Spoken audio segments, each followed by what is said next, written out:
Starting off, Alex Cross in this version of him has dynamic relationships with all the women in his life. And your characters both bring different types of energy to him and a different sort of balance. So can you talk to me a little bit about your characters and their relationships with Alex and what we get to see on the screen? And I'll start with you, Samantha.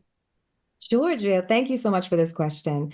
We have a lot of love for Ben Watkins and his writing room, and just the way that they have flushed out such beautiful, well-rounded, multidimensional, rich, complex, rooted female characters, especially just honored to play the role of El Montero and how that fits into building and upholding Alex Cross and setting a bar where it's calling him to a higher standard always because she knows he's capable. Because she's not just a love interest. That's the thing. Elle is this beautiful heart that this show needs, and she's part of the healing process for Alex. That's just how I experience it. I'm speaking on your behalf. Because and that's the thing. If she's the heart, then Kayla is more in the kind of cerebral part of his life, right? The work, the trying to solve the mystery, the case, finding the killer.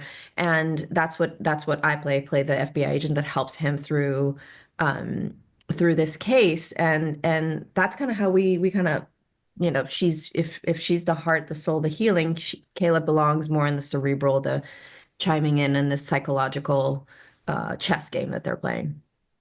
So this series, obviously, we know it's a beloved book series. We've had some films from it, and now we have this TV show. Can you talk to me about balancing, as actresses, the psychological tension with the character-driven aspects of the show? Because I feel like the characters, we get to know them rather quickly, but in a deeper way, sort of permeating. I don't know if I'm making sense, but I think that's okay.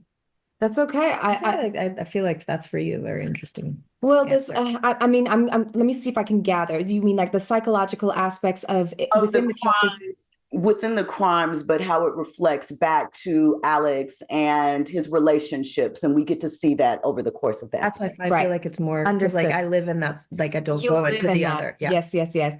There's I think that the approach that I had with this story was really making sure of who I was talking to in that moment. So as we have these dinner parties, or if we have dinner one-on-one, or when Alex comes into my home, into Elle's home, and we're sitting, which mask is he wearing? Is he wearing any mask? Because we all have to take it off at the door, right? Like when you get home from work.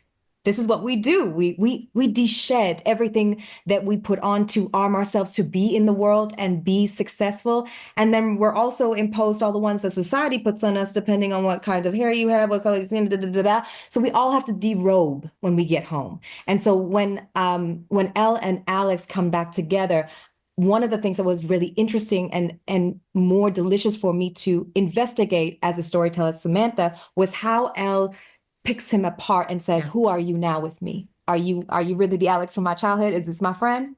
Or is this Detective Alex Cross? And what ended up happening was organically, we see the derobing. We see them be transparent with one another. And that is where the beauty really lies between them.